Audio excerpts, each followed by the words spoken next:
Kita sampaikan pada siapapun, tidak akan ada kemenangan yang bisa dibanggakan di atas kecurangan. Tidak ada kemenangan yang bisa dibanggakan di atas kebohongan. Tidak ada kemenangan yang bisa dibanggakan di atas paksaan dan intimidasi. Bismillah, assalamualaikum guys. Berjumpa lagi di channel Jurnal Terupdate. Ketika kecurangan-kecurangan seperti di Pilpres kemarin terjadi lagi di dalam pemilu pilkada, jadi teringat kalimat Sakti Adian yang pernah mengatakan bahwa tidak ada kemenangan yang bisa dibanggakan di atas kecurangan. Tentu kalimat Adian ini sangat menusuk banget. Ibaratkan lawan itu seperti dipermalukan telak oleh kalimat Adian ini guys. Jadi tak perlu berlama-lama, langsung saja kita simak bersama-sama video ini guys. Bismillah. Nah, ini hari saya ketiga berkeliling lagi seperti kemarin. Kemarin saya mengumpulkan seluruh tim pemenangan Adian Apitupulu di Kabupaten Bogor dan 4.000 orang berkumpul. Dan saya bilang, kita memulai lagi pertarungan terhormat kita. Dan kita akan bertarung sekuat-kuatnya, sekeras-kerasnya, sehebat-hebatnya, dan seterhormat-hormatnya. Kita sampaikan pada siapapun, tidak akan ada kemenangan yang bisa dibanggakan di atas kecurangan. Tidak ada kemenangan yang bisa dibanggakan di atas kebohongan. Tidak ada kemenangan yang bisa dibanggakan di atas paksaan dan intimidasi. Dan menurut saya, kawan-kawan muda, kawan-kawan yang terhormat, yang berkumpul sore hari ini di sini, jadilah saksi-saksi sejarah di TPS masing-masing. Jadilah saksi-saksi demokrasi di TPS kita masing-masing. Saya percaya teman-teman, saya percaya betul bahwa kalau kemudian dulu 25-26 tahun yang lalu, saya seumur kalian, modal saya cuma semangat, kita bisa mengalahkan rezim Soeharto. Fraksi Partai Demokrat, kalau tidak ada kami serahkan pada kawan-kawan anggota. Kalau masih ada yang ingin menyampaikan untuk pendalaman, kami Pak Komarudin Watubun. Terima kasih Mas Bimo. Saya menarik urusan Jawa Tengah ini karena dua pemimpin tertinggi kita turun tangan, itu yang jadi menarik. Saya teringat teori ikan busuk oleh Profesor Dr. Sehtapi, ahli hukum Universitas Airlangga. Profesor bilang begini, kalau ikan itu busuk, mulai dari kepalanya. Ini profesor bilang, dan itu bisa diuji, ikan itu busuk memang mulai dari kepala. Oke, pertanyaan saya bagi Pak PJ, saya dengar dari teman-teman saya di Makassar. Kebetulan istri saya orang Makassar, jadi mereka cerita Bapak itu memang orang yang patut menjadi contoh teladan. Dan saya sangat berharap di tangan Bapak urusan ribet di Jawa Tengah ini bisa diselesaikan itu. Saya putar dulu satu sekretariat supaya memandu kita. Mungkin kita banyak kesibukan, kurang memperhatikan di Jawa Tengah. Ini satu titik dari sekian titik. Kepala desa, aparat di bawah itu tidak malu-malu mendeklarasikan calon-calon tertentu.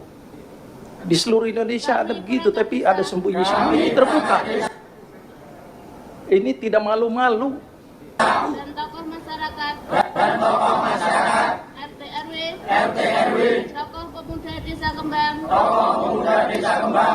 siap mendukung dan mensukseskan Bapak Ahmad Lutfi sebagai Gubernur Jawa Tengah, dan Mas Agus Irawan sebagai Bupati Boyolali periode 2024 sampai dengan 2029.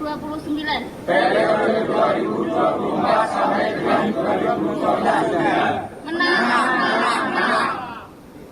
Itu satu, cukup. Itu satu titik dari sekian titik yang terjadi di Jawa Tengah. Itu guys. Dan menurut catatan saya agak rajin untuk memantau di YouTube urusan pilkada dan seluruh Indonesia. Itu Jawa Tengah memang yang paling banyak. Kalau laporan tertulis saya, tadi Pak PJ lebih banyak, saya sekitar 200 lebih saja. dan semua laporan lengkap.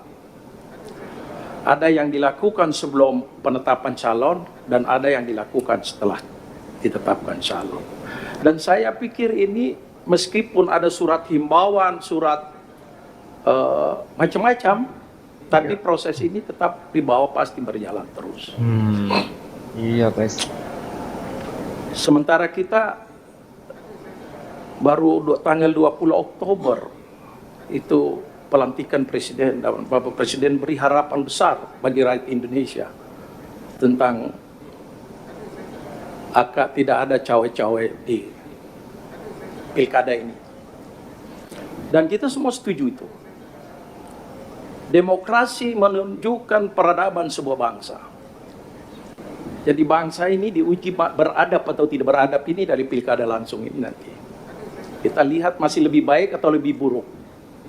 Karena 26 tahun itu waktu yang cukup lama untuk menata demokrasi Indonesia. Sejak reformasi sampai hari ini. Tapi kok pilkada ini tambah jelek gitu. Pak, saya kebetulan dari Papua. Tadinya saya pikir, mungkin di Papua jauh dari pusat ibu kota yang keadaan seperti begini. Ternyata di Semarang yang ada di samping ibu kota negara yang kacamata seluruh dunia lihat itu jadi lebih parah lagi. Kita saat ini di sana karena ada pertarungannya antara bintang tadi, kemudian mantan kepala negara dan kepala negara ikut turun tangan. Ada satu pertanyaan sederhana dari saya pada Bapak. Dengan tadi kebanggaan saya atas integritas Bapak. Dalam kondisi begini, apa sikap Bapak sebagai PJ? Netralitas Bapak sendiri. Saya tidak tanya untuk yang dibawa tadi itu sudah terkontaminasi semua dan saya yakin untuk kembalikan sudah agak berat. Saya hanya minta jawaban Bapak sebagai PJ posisinya netralitas Bapak. Terima kasih. Oke guys, jadi kembali ke video Adian Apitupulu. Memang melihat setiap Adian berorasi ataupun berkampanye, Bang Adian itu selalu bisa membangunkan semangat juang dan juga menggetarkan hati seisi ruangan saat memaparkan argumentasinya. Contohnya bahwa tidak ada kemenangan yang dibanggakan atas dasar kecurangan, tidak ada kemenangan yang dibanggakan di atas kebohongan, serta tidak ada kemenangan yang dibanggakan di atas intimidasi. Waktunya menjadi saksi sejarah atas perjuangan demi mempertahankan demokrasi dan menjauhkan yang buruk untuk berkuasa. Tentu kalimat seperti ini bisa menjadi relevansi mempermalukan telak atas kejadian kecurangan pemilu yang terjadi saat ini.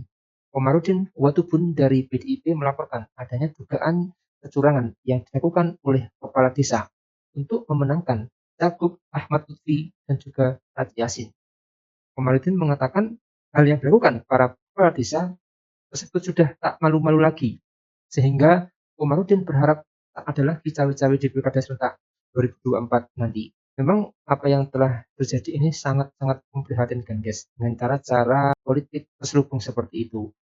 Jadi itu guys, semoga nanti memang pilkada serentak bisa berlangsung dengan jurdil dan tidak ada kecurangan-kecurangan maupun cawe-cawe lagi. Jadi mungkin itu guys yang bisa saya jelaskan untuk video kali ini. Bagaimana menurut kalian soal video ini? Tulis komentarnya di bawah ini ya guys. Saya izin pamit dulu. Wassalamualaikum warahmatullahi wabarakatuh.